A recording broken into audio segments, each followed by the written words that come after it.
Welcome to Cultural Competency in Healthcare, from frameworks to culturally humble practice. This course tackles one of the most pressing challenges in allied health today: the persistent and widening disparities in health outcomes among diverse patient populations. In the United States, life expectancy disparities span more than 36 years when analyzed by county and racial or ethnic group, and these gaps continue to widen rather than narrow.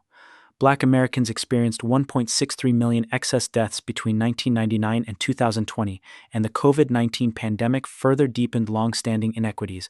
Maternal mortality remains 3.8 times higher among American Indian and Alaska Native women, and 2.8 times higher among Black women compared with white women. More than 1 in 4 community-dwelling adults lives with a disability, and approximately 7.2% of U.S. adults identify as LGBTQ+ populations that face documented disparities in healthcare access, quality, and outcomes. For physical therapists, occupational therapists, nurses, and other allied health professionals, these disparities aren't abstract statistics. They show up in clinical encounters every day. In the Black patient with chronic pain whose complaints are more likely to be dismissed, in the recently immigrated grandmother with limited English proficiency who can't access rehabilitation services, in the transgender patient who avoids follow-up care due to prior discriminatory experiences. Research consistently shows that social determinants of health are estimated to account for up to 80% of a patient's quality of life and life expectancy, yet many clinicians lack systematic training in identifying and addressing these factors.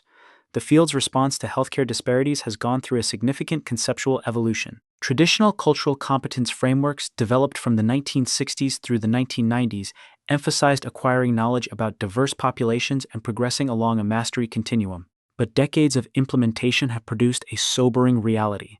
Systematic reviews consistently find no high-quality evidence that cultural competence training improves patient health outcomes.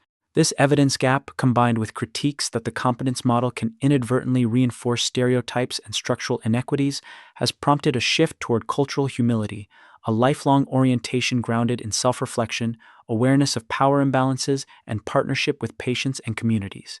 This course examines that evolution from cultural competence to cultural humility, the social determinants that drive healthcare disparities, the mechanisms through which implicit bias and medical mistrust affect clinical encounters, and the evidence-based communication strategies that support culturally humble practice. Through clinical case studies grounded in physical therapy, occupational therapy, and nursing settings, you'll apply these concepts to scenarios you're likely to encounter in contemporary practice. The course doesn't promise simple solutions to complex systemic problems. Rather, it equips clinicians with the knowledge to recognize how structural and interpersonal factors shape patient outcomes and to identify actionable strategies for delivering more equitable care. By the end of this course, you'll be able to accomplish the following 4 objectives. First, describe the key distinctions between cultural competence and cultural humility in allied health practice. Second, identify social determinants of health and their impact on healthcare disparities among diverse patient populations. Third, recognize how implicit bias, medical mistrust, and historical trauma affect clinical encounters and health outcomes. And fourth, explain evidence-based communication strategies for delivering culturally humble care in allied health practice. Let's move into Module 1, Foundations of Cultural Competence and Cultural Humility. We'll start with the historical evolution of cultural competence models. The integration of cultural considerations into healthcare practice has evolved substantially over the past 6 decades, reflecting shifting understandings of the relationship between culture, health, and clinical care. Madeline Leininger's culture care diversity and universality theory, developed from the 1960s and formally published in 1991, represents the earliest systematic attempt to incorporate culture into healthcare. As a nurse anthropologist, Leininger developed the Sunrise model, depicting how cultural and social structure dimensions, including technological, religious, kinship, political, economic, and educational factors, influence care expressions and practices. The theory's central goal was what she called culturally congruent care, defined as care that aligns with patients' daily lives. Leininger proposed 3 nursing action modes: culture care preservation and maintenance, accommodation and negotiation, and repatterning and restructuring. Josefa Campina Bacote's process of cultural competence in the delivery of healthcare services, developed between 1994 and 1999, reframed cultural competence as an ongoing process with 5 interrelated constructs.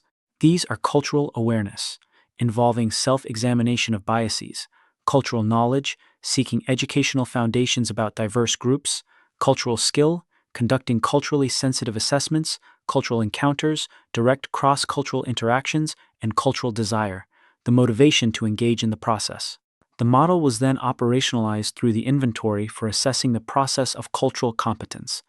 Larry Purnell's model for cultural competence, developed between 1995 and 2002, organized cultural assessment into 12 domains, including communication, family roles, workforce issues, biocultural ecology, spirituality, and healthcare practices. Purnell conceptualized competence along a linear continuum from unconsciously incompetent through consciously incompetent and consciously competent to unconsciously competent, suggesting a progressive mastery endpoint.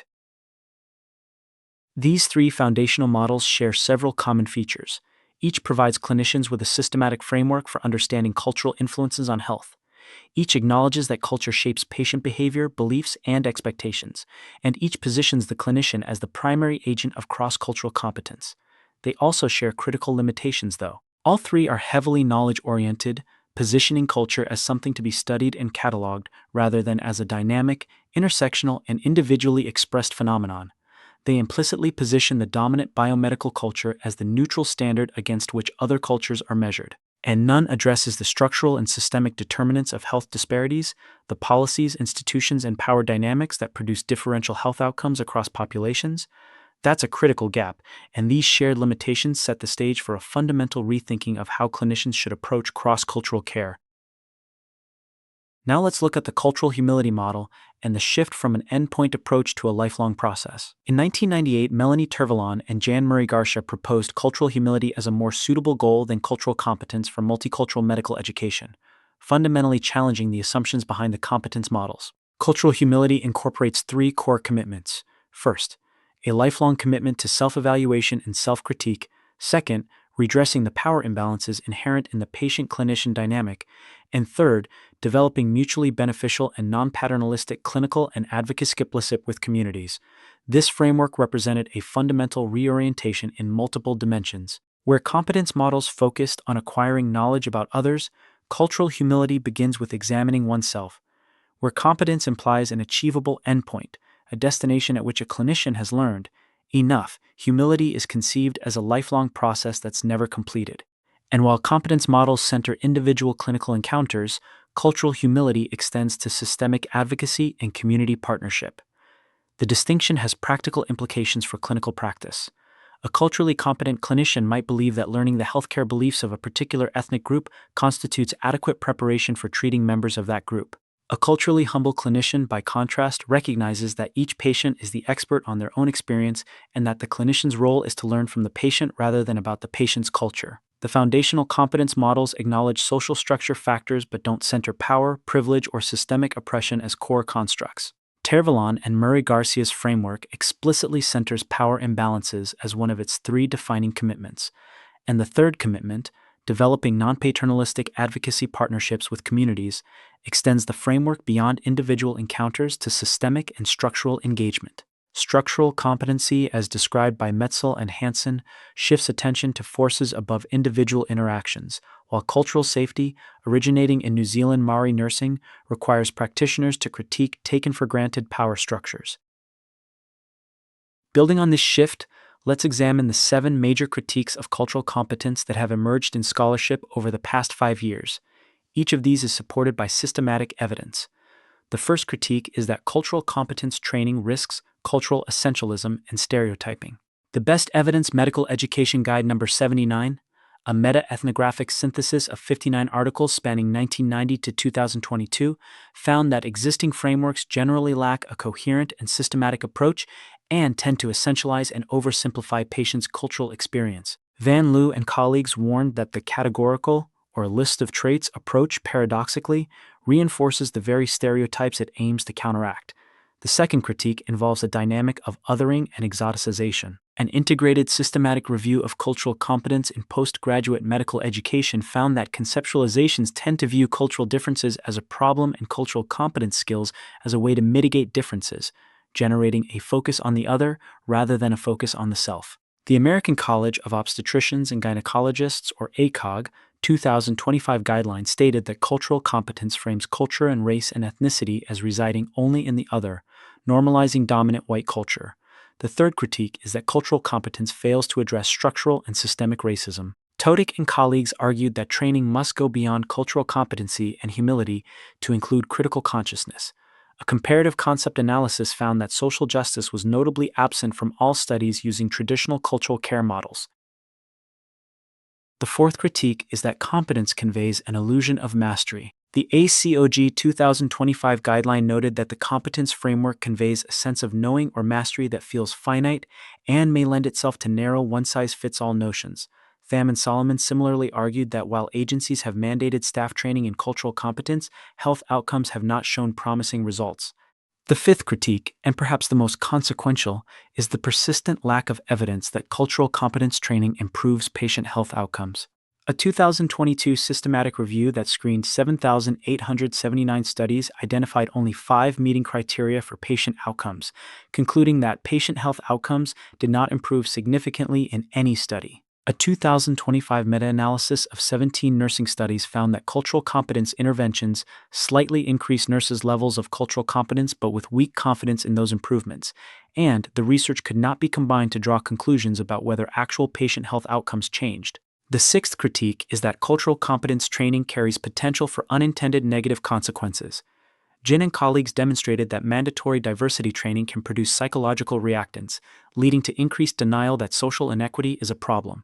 Devine and Ash, in the annual review of psychology, concluded that the enthusiasm for and monetary investment in diversity training has outpaced the available evidence. The seventh critique is conceptual incoherence and lack of standardization. Cultural competence lacks a commonly agreed definition, standardized frameworks, or consistent assessment tools, a fragmentation confirmed by the Best Evidence Medical Education Guide number 79.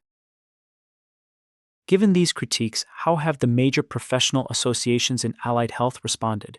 Let's look at the emerging integrated model. The American Occupational Therapy Association, or AOTA, has moved most decisively toward cultural humility, with its language evolving from diversity, equity, and inclusion to diversity, equity, inclusion, justice, accessibility, and belonging by 2025. Pham and Solomon articulated cultural humility as essential for achieving recovery-oriented mental health practice in occupational therapy, defining it as flexibility, awareness of bias, a lifelong learning-oriented approach to working with diversity, and a recognition of the role of power in healthcare interactions. The American Physical Therapy Association's, or APTA's, position remains less explicitly defined. A 2023 multi-site study of 1,038 Doctor of Physical Therapy students across 8 programs found that specific intercultural competencies for entry-level DPT students are not clearly defined by U.S. physical therapy professional organizations. A scoping review of 25 years of diversity, equity, and inclusion research in physical therapy found that only a small proportion of studies explicitly discuss racism as a root cause of disparities. The American Nurses Association has incorporated cultural humility into its professional standards. The Association of Women's Health, Obstetric and Neonatal Nursing, known as AWHON, Standards for Professional Nursing Practice 9th edition includes Standard 9, titled Respectful and Equitable Practice, with Competency 5 explicitly requiring nurses to serve as a role model and educator for cultural humility while recognizing and appreciating diversity and inclusivity. The American Nurses Credentialing Centers, or ANCC's, position is expressed through the Magnet Recognition Program. Research has found that magnet hospitals had higher healthcare equality index scores compared with non-magnet institutions, suggesting that organizational commitment to nursing excellence may support more equitable care environments. So where does all of this leave us? The dominant trajectory across healthcare professions is a shift toward cultural humility as the preferred attitudinal orientation. The ACOG 2025 guideline explicitly recommends a dual person-centered and culturally humble approach. Building on these shifts, the Best Evidence Medical Education Guide number 79 proposed what's called the ACT Cultural Model, which stands for Activate Consciousness, Connect Relations, and Transform to True Cultural Care, synthesizing competence, humility, and structural competency into an integrated framework. The emerging consensus holds that knowledge-based competence, dispositional humility, and structural analysis are all necessary components, but that cultural competence alone has demonstrably failed to achieve its stated goals. Here's an important caveat, though. No head-to-head studies yet compare patient outcomes from cultural humility, cultural safety, or structural competency training versus traditional cultural competence training. and the evidence base for all frameworks remains largely theoretical and qualitative. For allied health professionals, this shift carries specific practical implications. A 2025 scoping review of measuring cultural effectiveness in occupational therapy and physical therapy found a lack of standardized, validated assessment tools that capture culturally responsive practice across rehabilitation disciplines, highlighting the field's continued struggle to put these concepts into practice. The strongest evidence for cultural humility training to date comes from a 2026 institution-wide simulation program for 216 first-year residents that combines simulated encounters with standardized patients, narrative reflection, group debriefing with visual arts, and spaced metacognitive review at 3 to 6 months. This intervention showed meaningful, reliable improvement in cultural humility scores, with approximately 70% of participants reporting sustained impact on patient interactions. That's a meaningful finding because it suggests that experiential, longitudinal, multi-method approaches may succeed where single-session didactic trainings have consistently failed. Cooper and colleagues have appropriately cautioned that ineffective training may also be harmful if it gives learners and institutions a false sense of confidence in training that has had no benefit, reinforcing the importance of evidence-based program design over symbolic compliance. Welcome to Module 2, Social Determinants of Health and Healthcare Disparities. In Module 1, we explored the evolution from cultural competence to cultural humility. Now we're turning to the broader forces that shape health outcomes long before a patient walks into your clinic or hospital. Social determinants of health, often abbreviated as SDOH, are the non-medical factors that influence health outcomes, including the conditions in which people are born, grow, work, live, and age. Their impact is staggering. Social determinants are estimated to contribute up to 80% of a patient's quality of life and life expectancy. Healthy People 2030. The federal government's National Public Health Objectives and Benchmarks organizes social determinants into 5 domains: economic stability, education access and quality, healthcare access and quality, neighborhood and built environment, and social and community context. Each domain exerts independent effects on health, and their cumulative impact follows a dose-response relationship, meaning each additional risk factor produces a proportionally greater effect. A cohort study of 48,170 adults from the National Health and Nutrition Examination Survey demonstrated that the risk of premature death roughly doubled with just one unfavorable social determinant and climbed to nearly 8 times higher with 6 or more unfavorable determinants compared with none, a finding that was almost certainly not due to chance. What that tells us is that social risk factors aren't merely additive, they're synergistic in their impact on health outcomes. The relationship between social determinants and racial mortality disparities is particularly instructive. After adjusting for social determinants, the elevated risk of premature death for Black versus white adults, initially about 59% higher, dropped to essentially no difference, suggesting complete mediation of the Black-white mortality gap by social determinants. Social determinants also accounted for 37.7% of geographic variation in Medicare per beneficiary spending between top and bottom quintile counties. These findings suggest that racial disparities in health outcomes aren't attributable to biological differences, but rather to differential exposure to adverse social conditions. The American Heart Association issued a 2022 scientific statement recognizing social isolation and loneliness as independent risk factors for worse cardiovascular and brain health. A meta-analysis, a statistical method that pools results from multiple studies to estimate an overall effect, examined 1.3 million individuals and found a roughly 33% increased risk of death from all causes among socially isolated individuals. Among older adults, persistent loneliness was associated with a 57% increased risk of death. Approximately 31.9% of U.S. adults reported social isolation or loneliness, with higher prevalence among American Indian Alaska Native, Black, Native Hawaiian Pacific Islander, multiracial, and Hispanic Latino populations. The economic stability domain shows the magnitude of these effects with particular clarity.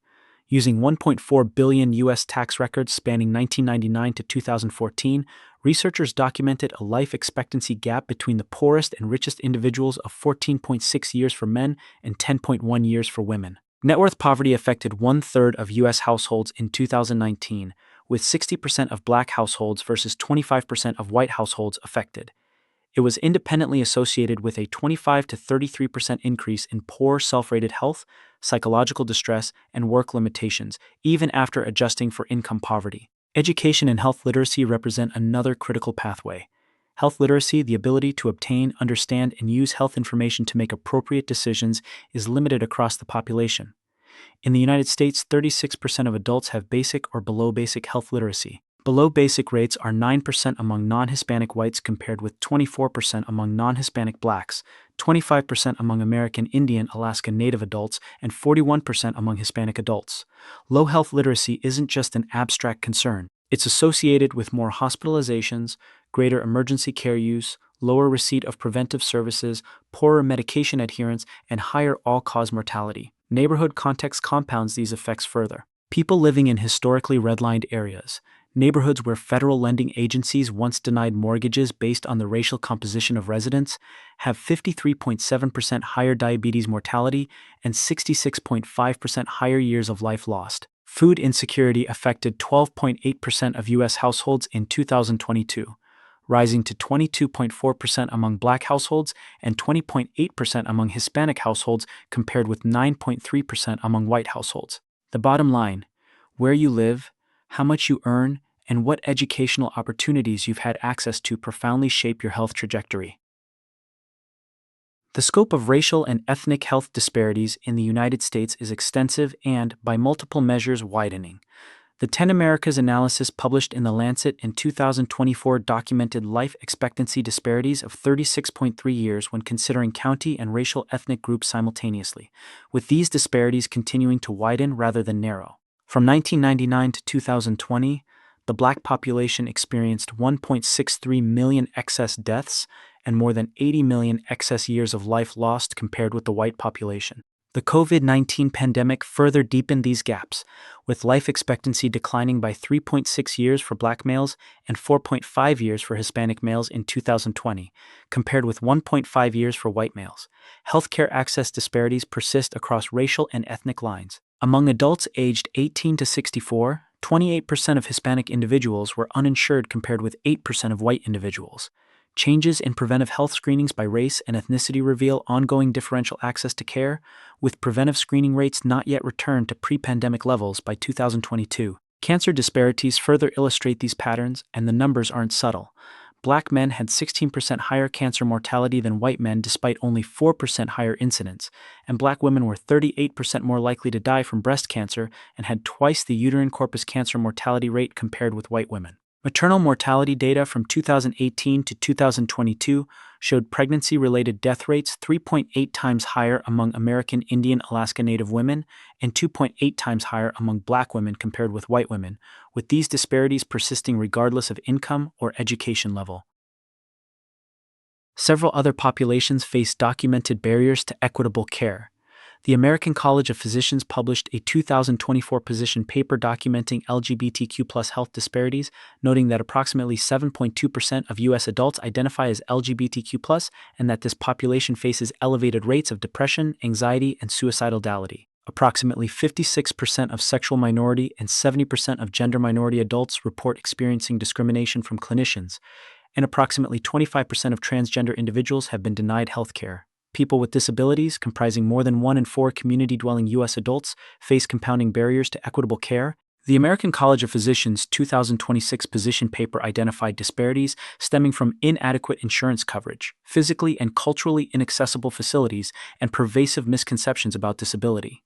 They're almost twice as likely to delay seeking care due to cost and to face transportation barriers. Approximately 25.6 million individuals in the United States have limited English proficiency, and those with LEP are 2.48 times more likely to lack a usual source of care and 2.02 times more likely not to have visited a medical provider in the past year. Mean annual per capita healthcare expenditures were $1,463, or 35%, lower for Hispanic adults with LEP, reflecting systematic underuse of services, and this spending gap widened between 1999 and 2018. A systematic review found LEP associated with longer length of stay, higher readmissions, and more adverse events in English-speaking countries. These intersecting populations, including racial and ethnic minorities, LGBTQ+ individuals, people with disabilities, and those with limited English proficiency, often experience compounding disadvantages, as individuals who belong to multiple marginalized groups face multiplicative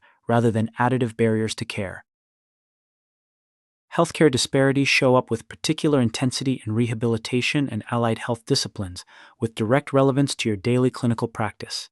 In physical therapy, a 2022 analysis of 52,384 adults found that only 10% of Black patients received physical therapy within 90 days of a new musculoskeletal pain diagnosis, compared with 15.5% of white patients.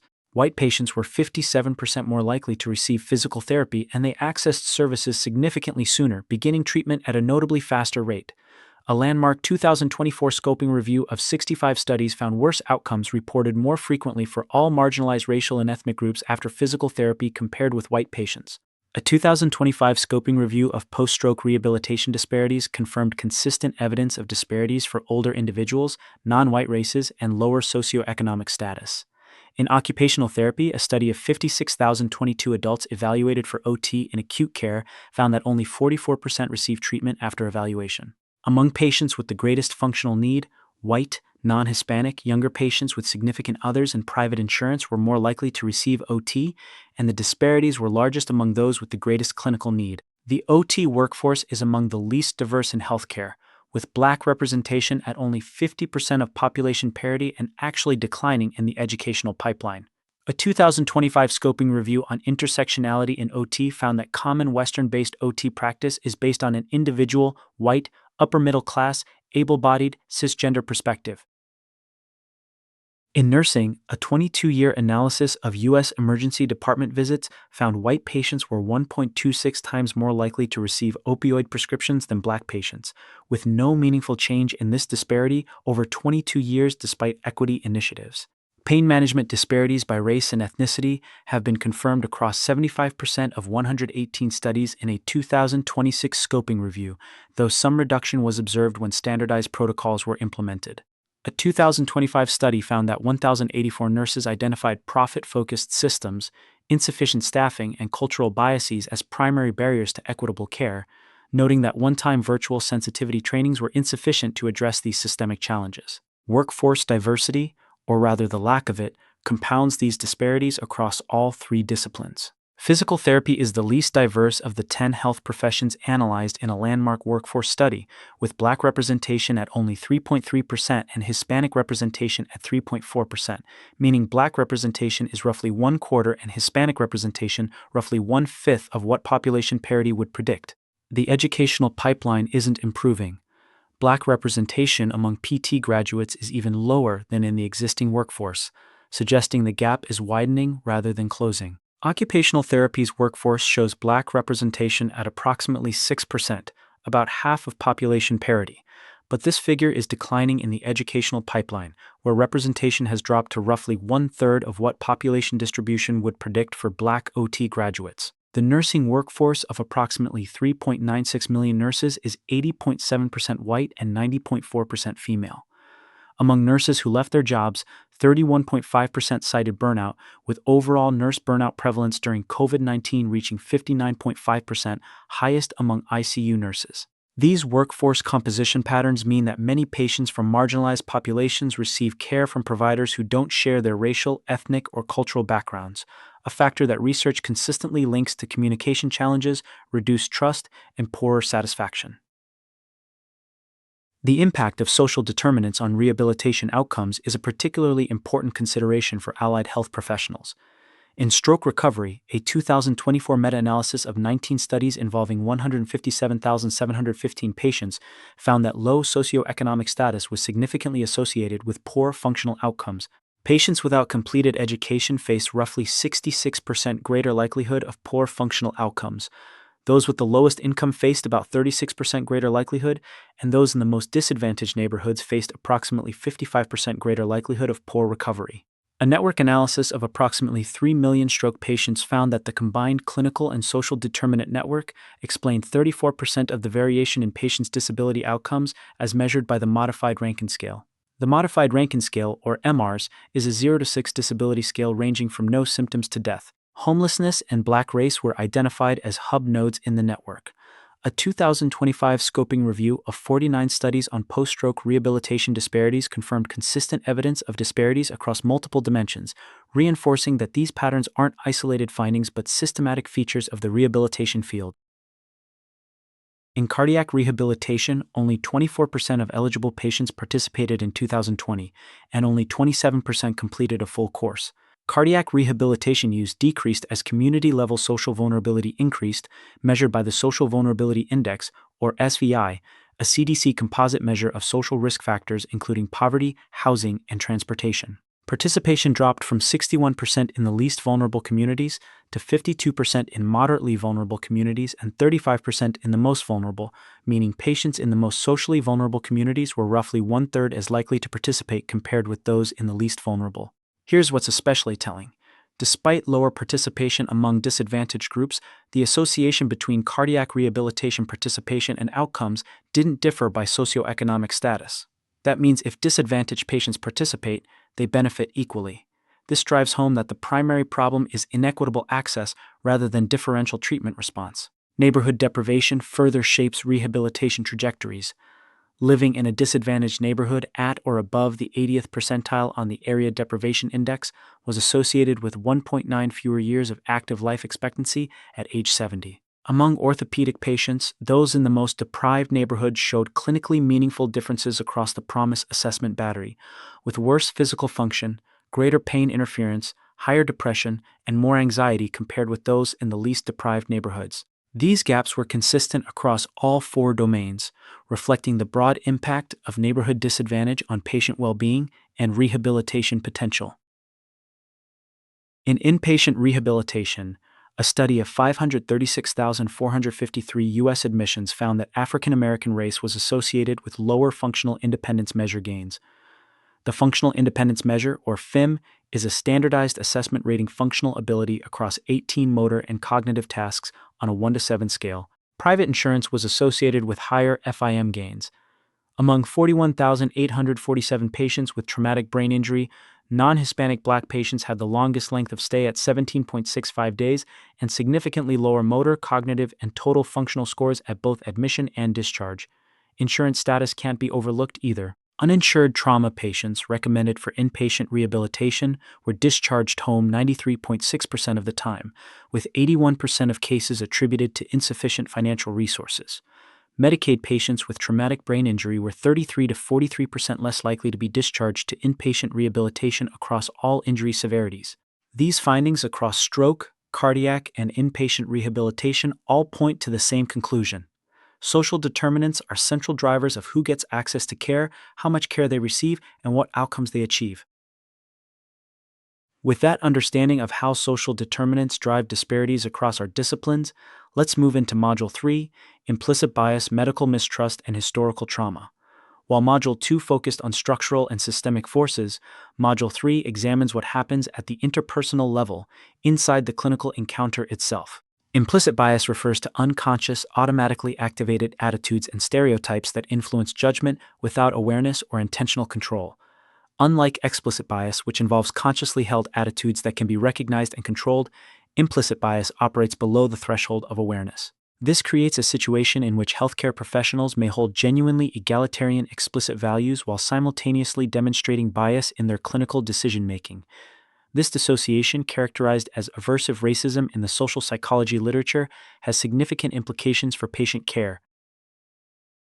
The prevalence of implicit bias among healthcare providers is substantial and well documented.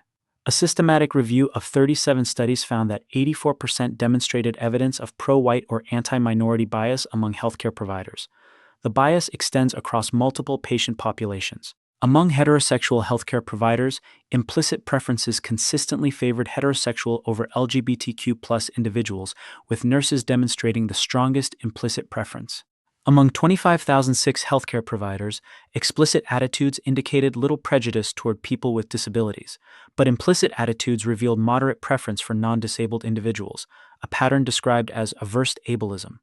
Weight-based implicit bias showed a moderate overall level of bias among healthcare professionals, with 69% of physicians, 46% of nurses, and 37% of dietitians demonstrating biased attitudes. The Implicit Association Test, or IAT, remains the dominant measurement instrument for implicit bias, though its psychometric properties are actively contested.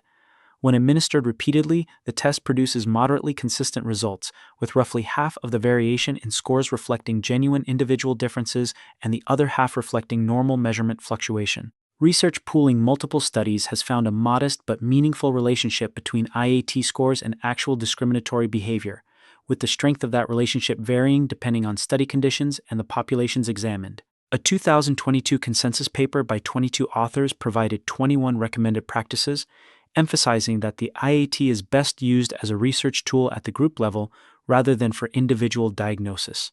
That said, population-level trends can't be ignored. Implicit body weight attitudes show little to no long-term change toward neutrality over the period from 2007 to 2020, suggesting that societal-level implicit biases are highly resistant to change. The impact of implicit bias on clinical decision-making is most starkly illustrated in pain management. Half of white medical students and residents have endorsed false beliefs about biological differences between black and white patients, such as the belief that black people's skin is thicker, and those endorsing such beliefs rated black patients' pain as lower. A 22-year analysis of emergency department visits found that white patients were 1.26 times more likely to receive opioid prescriptions than black patients, with this disparity persisting without meaningful change over more than 2 decades. The effectiveness of implicit bias training remains a significant concern. A 2024 systematic review of 77 studies found that nearly all existing trainings lacked the methodological rigor needed to draw firm conclusions. Virtually all had weak study designs that couldn't establish cause and effect, the vast majority failed to measure what they claimed to measure, and none demonstrated that results would generalize to real-world clinical settings. As we discussed in Module 1, Cooper and colleagues have cautioned that ineffective training may be harmful if it creates a false sense of confidence. Skills-based approaches show more promise, though. The institution-wide simulation-based cultural humility program, described in Module 1, demonstrated that experiential, multi-method training can produce sustained improvement in cultural humility scores and patient interactions. Medical mistrust is a significant barrier to healthcare access and adherence among marginalized populations, but its origins are more nuanced than commonly understood. In a nationally representative sample, 15% of adults reported medical mistrust, and 49% of Black African American and 49% of multiracial individuals reported experiencing healthcare discrimination. Perceived discrimination was associated with nearly 4 times the likelihood of medical mistrust, a finding that was almost certainly not due to chance, and medical mistrust was associated with 83% greater likelihood of delaying needed medical care. Here's the thing, though. A critical finding for clinical practice is that discrimination experience, not race itself, is the primary predictor of mistrust. After controlling for prior discrimination, Black participants were actually 33% less likely to report medical mistrust than white peers. Research found that knowledge of the Tuskegee study was not associated with vaccination intention or medical trust. Rather, current healthcare experiences were the primary predictors of trust. Seriously ill Black patients didn't cite Tuskegee as the basis for their mistrust. They cited everyday silencing and smothering of their voices by healthcare providers. CDC data from 2023 confirmed that 10.7% of Black adults reported worse healthcare experiences due to race compared with 1.6% of white adults, and discrimination was significantly associated with being unvaccinated. A 2025 study in Germany demonstrated a graded relationship where greater exposure to discrimination corresponded to worse outcomes. More discrimination experiences were associated with roughly 77% to 158% greater likelihood of not following medical advice, missing appointments, and not filling prescriptions, even after accounting for other factors. Perceived discrimination was also associated with care delays, mediated through nervousness about seeing a clinician and impaired communication. Among cancer patients specifically, moderate to high race-based mistrust was found in 48.9% of African American compared with 9.9% of white patients. So what does this mean in practice? These findings tell us that the most powerful determinant of patient trust isn't historical awareness but the quality of present-day clinical encounters. Clinicians who dismiss patient concerns, minimize symptoms, or fail to listen attentively are actively contributing to the mistrust that drives healthcare avoidance. While contemporary discrimination experiences are the primary driver of medical mistrust, historical trauma provides the context within which present-day encounters are interpreted. The Tuskegee study, conducted from 1932 to 1972, enrolled 399 Black men with syphilis who were never informed of their diagnosis and denied treatment. The results: 28 direct syphilis deaths, 100 deaths from complications, 40 infected spouses, and 19 children born with congenital syphilis.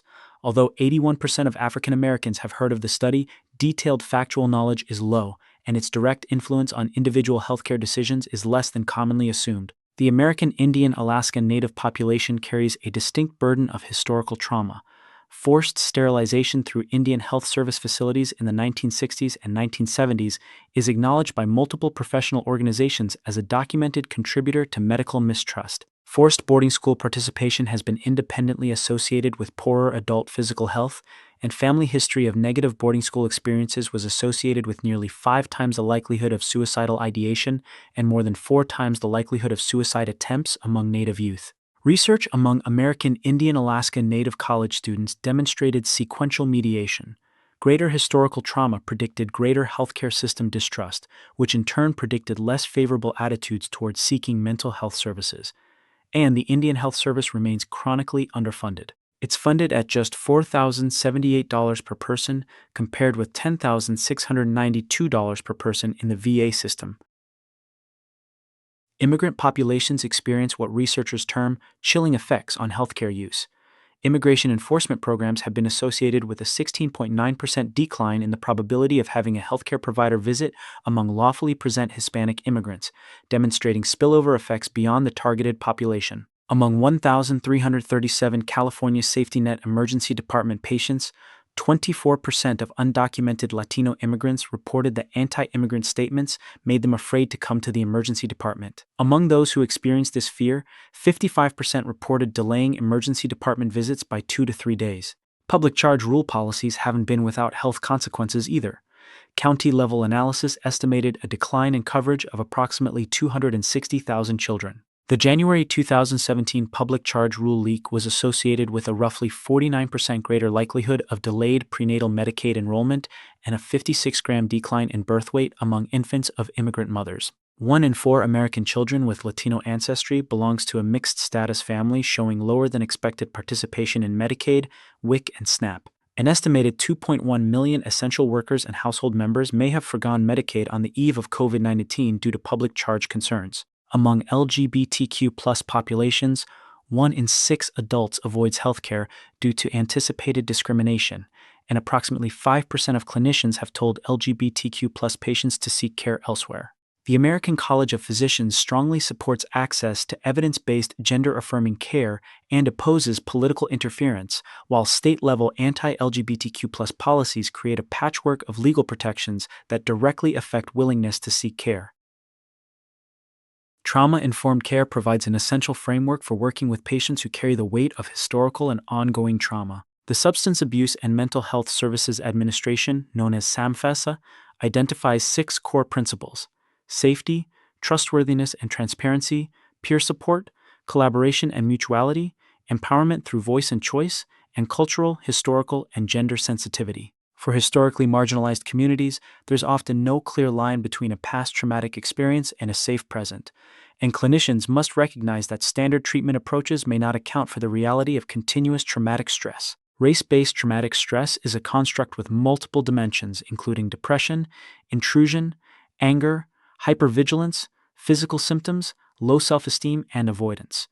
Unlike post-traumatic stress disorder, racial trauma involves ongoing individual and collective injuries. Research in Black, Asian, and Latino young adults has demonstrated that everyday, vicarious, and major racial discrimination all predict race-based traumatic stress. Intergenerational transmission of trauma has biological plausibility. A longitudinal study of 525 indigenous families found that familial boarding and residential school history doubled the likelihood of falling into the high depression symptom group, a finding that reached the threshold for reliable evidence. Emerging epigenetic evidence, which involves changes in gene expression that can be inherited without alterations to the DNA sequence, including intergenerational methylation signatures of violence exposure among Syrian refugees, suggests biological transmission pathways, though human evidence remains limited. 5-year PTSD remission rates paint a sobering picture: only 35% for African Americans and just 15% for Latinx adults. That means 65% of African Americans and 85% of Latinx adults with PTSD hadn't achieved remission after 5 years, with discrimination frequency predicting PTSD diagnostic status. Evidence-based treatments for diverse populations do show promise, however. A meta-analysis of narrative exposure therapy across 56 studies from 30 countries found substantial reductions in PTSD symptoms compared with control conditions, with concerns about re-traumatization in refugees not substantiated.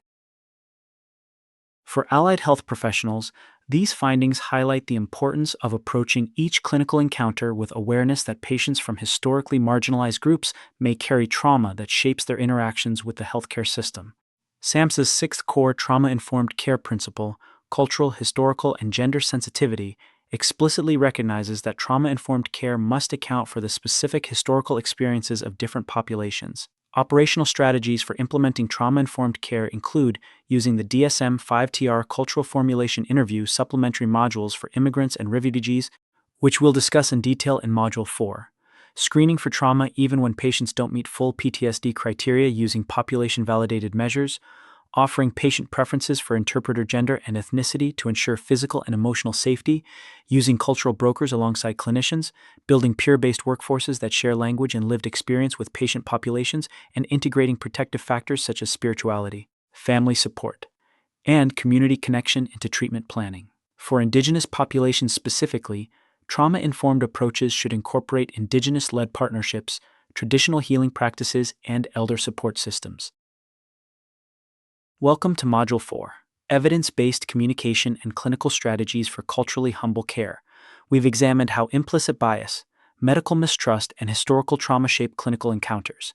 Now this module turns to the practical strategies you as clinicians can use to deliver more equitable care. We'll explore communication methods with strong research support, culturally adapted approaches to shared decision-making, strategies for working with patients who have limited English proficiency, affirming care practices for LGBTQ+ patients, and tools for clinician self-reflection and social determinant screening.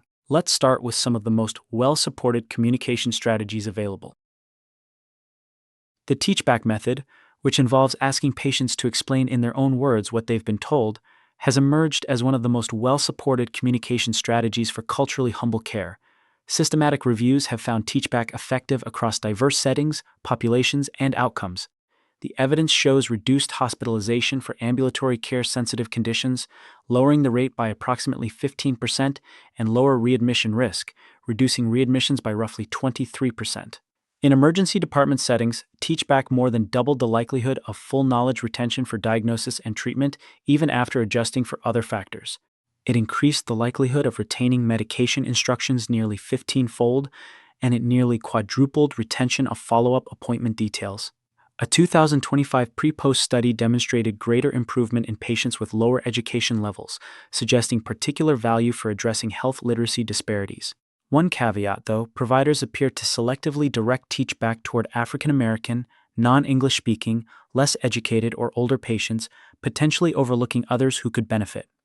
Motivational interviewing, when culturally adapted, also demonstrates effectiveness across ethnic groups. A systematic review of 61 studies found motivational interviewing effective across diverse populations, particularly when cultural acknowledgement was incorporated into the intervention, with session length and number not significantly influencing success. Culturally adapted motivational interviewing for Hispanic populations showed high engagement, with a mean of 3.508 out of 4, and satisfaction also with a mean of 3.58 out of 4, and 95% of participants reported that cultural understanding was important. The American Psychological Association guidelines confirm that culturally adapted mental health interventions produce better outcomes for racial and ethnic minority groups than unadapted interventions.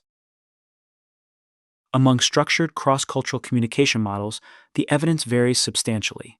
The BAITH technique, which stands for Background, Affect, Trouble, Handling, and Empathy, has the strongest individual evidence among mnemonic-based models, with 5 small randomized controlled trials. The largest BATH trial, involving 463 patients, is the only one measuring a validated clinical outcome using the State Trait Anxiety Inventory, or STAI, a validated self-report measure of both situational and general anxiety. That trial showed greater anxiety reduction in the BAITH group, a difference that was almost certainly not due to chance, and patients reported that the technique conveyed genuine interest in me as a person. The LEARN model, which stands for Listen, Explain, Acknowledge, Recommend, and Negotiate, was embedded in one multi-component cluster randomized controlled trial involving 53 physicians and 429 patients with diabetes or hypertension. It didn't show significant improvement over feedback-only controls on any outcome, including cultural competency, trust, satisfaction, blood pressure, HbA1-glycated hemoglobin,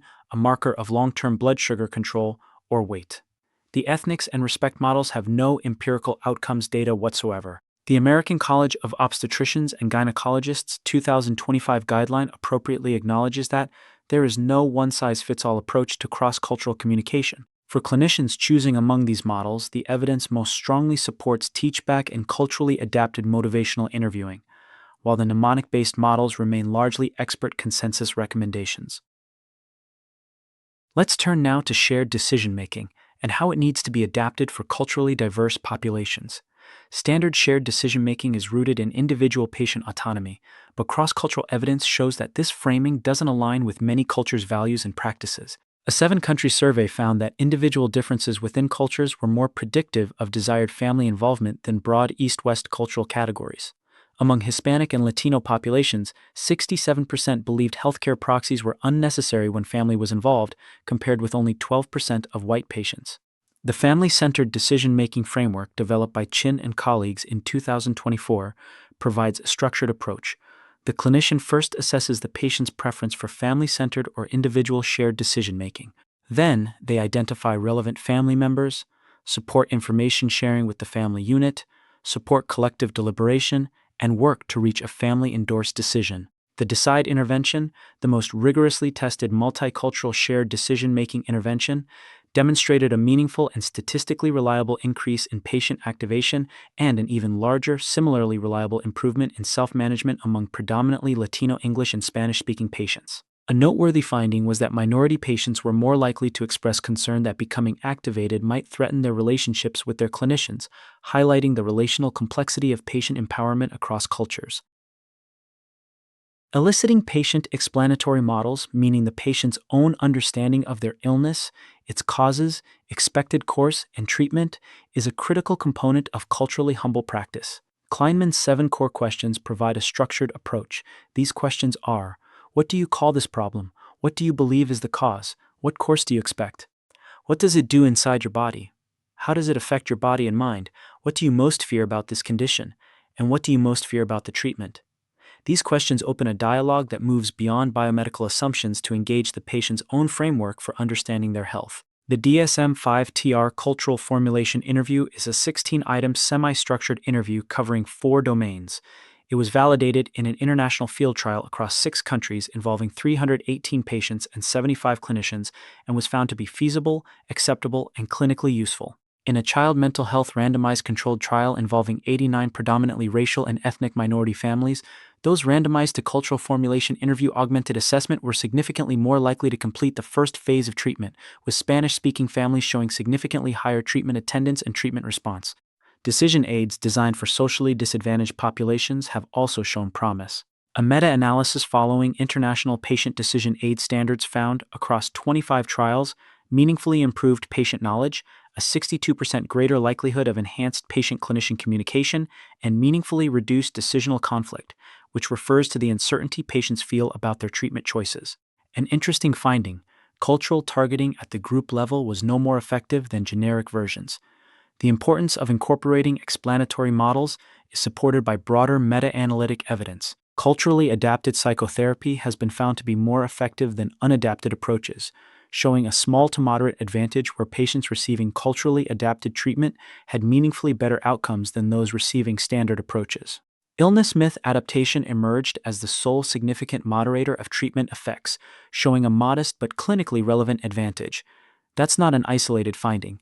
A later meta-analysis found that culturally adapted interventions demonstrated nearly 5 times greater likelihood of achieving remission, representing a moderately large treatment advantage. A third meta-analysis confirmed a moderate advantage favoring culturally adapted over non-adapted treatments.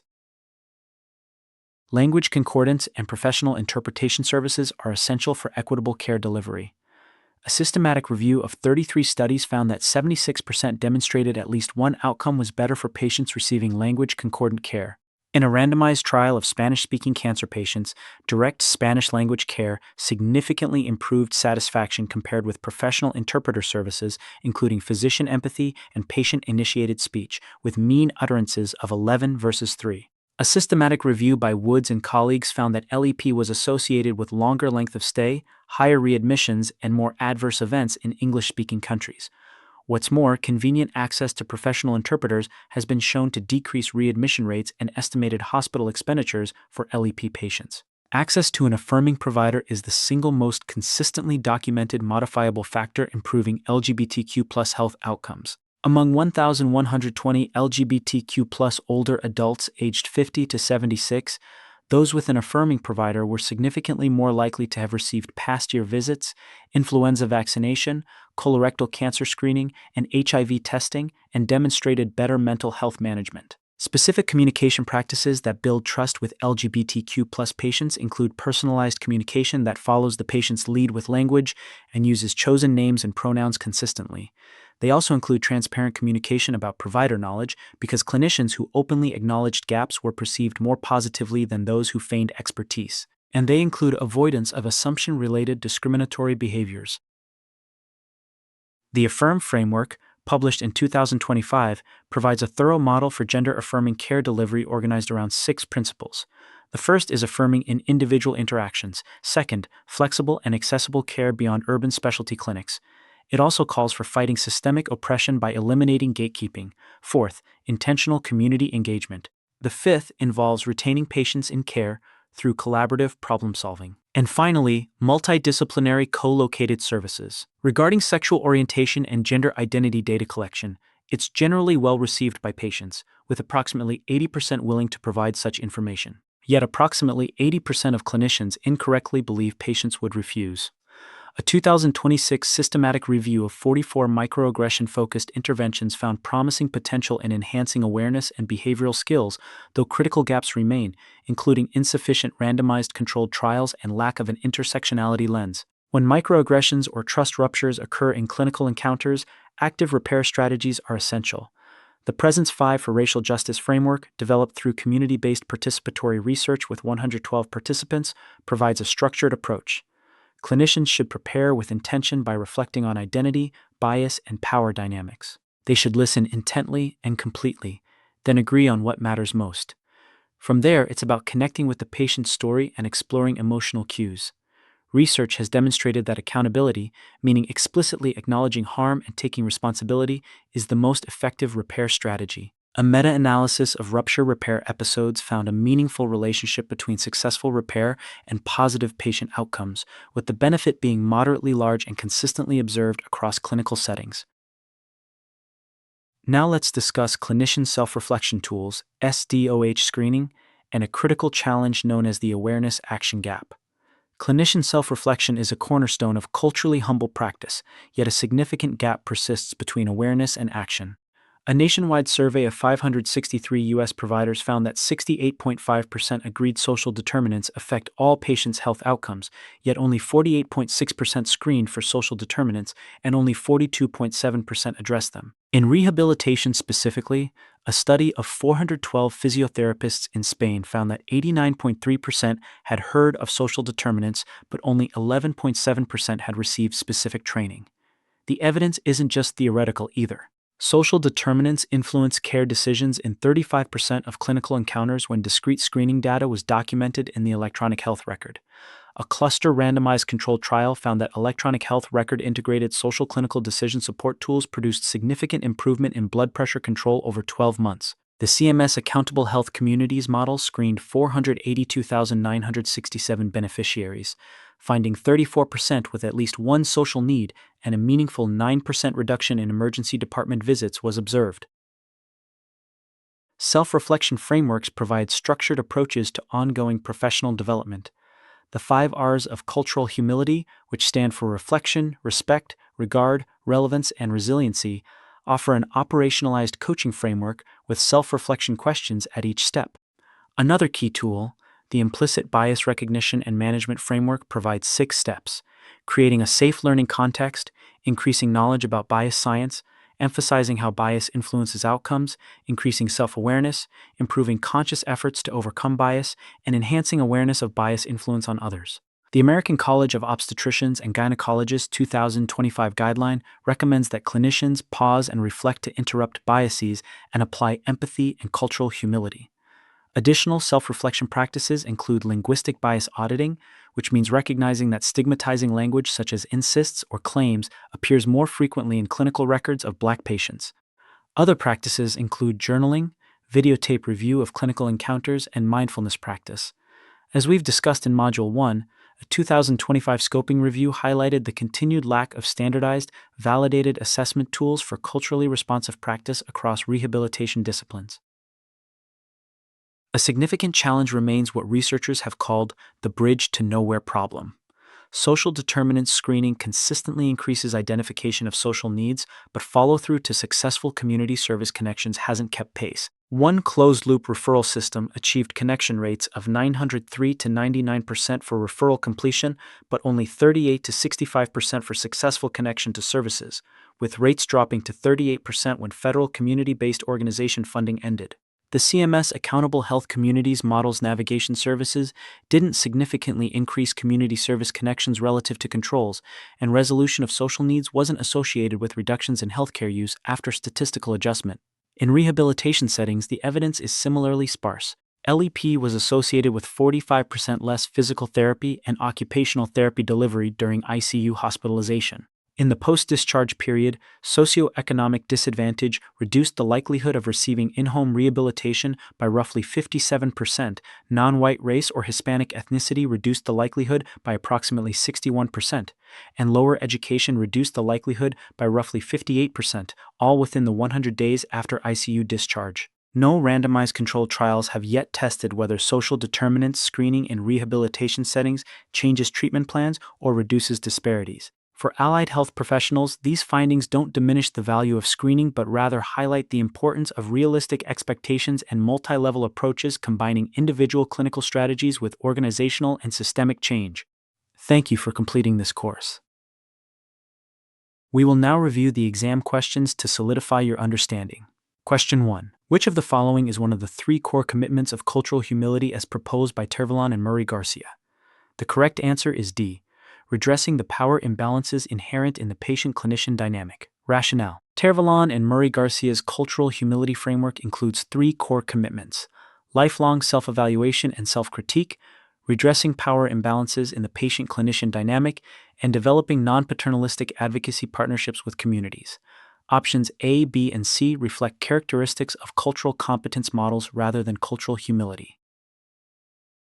Question 2. A systematic review screening 7,879 studies found which of the following regarding cultural competence training and patient health outcomes? The correct answer is A. Patient health outcomes did not improve significantly in any of the 5 studies meeting criteria.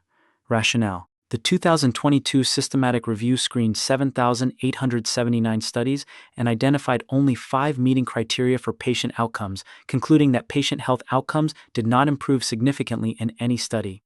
This represents one of the most consequential critiques of cultural competence training. Question 3.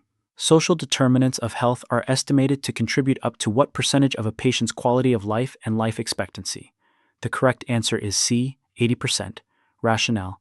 The course states that social determinants are estimated to contribute up to 80% of a patient's quality of life and life expectancy. This underscores the significance of non-medical factors such as economic stability, education, neighborhood environment, and social context in shaping health outcomes. Question 4. A health policy analyst argues that racial disparities in premature mortality are better explained by differential exposure to adverse social conditions than by biological differences between races. Which research finding discussed in the course most directly supports this argument? The correct answer is B. The difference dropped to essentially no difference, suggesting complete mediation. Rationale. After adjusting for social determinants, the elevated risk of premature death for Black versus white adults, initially about 59% higher, dropped to essentially no difference, suggesting complete mediation of the Black-white mortality gap by social determinants. This finding indicates that racial disparities in health outcomes are attributable to differential exposure to adverse social conditions rather than biological differences. Question 5. Research on cardiac rehabilitation participation among socially disadvantaged populations found which of the following? The correct answer is A. If disadvantaged patients participate, they benefit equally regardless of socioeconomic status. Rationale. Despite lower participation among disadvantaged groups, the association between cardiac rehabilitation participation and outcomes did not differ by socioeconomic status. This means that if disadvantaged patients participate, they benefit equally. The primary problem is inequitable access rather than differential treatment response. Question 6. A systematic review of 37 studies examining implicit bias among healthcare providers found which of the following? The correct answer is C. 84% demonstrated evidence of pro-white or anti-minority bias. Rationale. A systematic review of 307 studies found that 84% demonstrated evidence of pro-white or anti-minority bias among healthcare providers. The bias extends across multiple patient populations and healthcare disciplines. Question 7. According to research discussed in the course, what is the primary predictor of medical mistrust among patients? The correct answer is D. The patient's personal experiences with discrimination in healthcare settings. Rationale. Research found that discrimination experience, not race itself, is the primary predictor of mistrust. After controlling for prior discrimination, Black participants were actually 33% less likely to report medical mistrust than white peers. Knowledge of the Tuskegee study was not associated with vaccination intention or medical trust. Current healthcare experiences were the primary predictors of trust. Question 8. Which of the following is one of the 6 core principles of trauma-informed care identified by the Substance Abuse and Mental Health Services Administration? The correct answer is A. Empowerment through voice and choice. Rationale. The Substance Abuse and Mental Health Services Administration identifies 6 core principles of trauma-informed care: safety, trustworthiness and transparency, peer support, collaboration and mutuality, empowerment through voice and choice, and cultural, historical, and gender sensitivity. Options B, C, and D are not among these 6 principles. Question 9. In a child mental health randomized controlled trial, families randomized to cultural formulation interview augmented assessment showed which of the following results? The correct answer is C. Significantly higher likelihood of completing the first phase of treatment. Rationale. In a child mental health randomized controlled trial involving 89 predominantly racial and ethnic minority families, those randomized to cultural formulation interview augmented assessment were significantly more likely to complete the first phase of treatment, with Spanish-speaking families showing significantly higher treatment attendance and treatment response. Question 10. Which of the following best describes a documented outcome of the teach-back method in emergency department settings? The correct answer is B. Teach-back more than doubled the likelihood of full knowledge retention for diagnosis and treatment. Rationale. In emergency department settings, teach-back more than doubled the likelihood of full knowledge retention for diagnosis and treatment, even after adjusting for other factors. It also increased the likelihood of retaining medication instructions nearly 15-fold and nearly quadrupled retention of follow-up appointment details. That concludes the exam review. Thank you for your thoughtful engagement with this material, and we wish you the very best in applying these concepts to your clinical practice.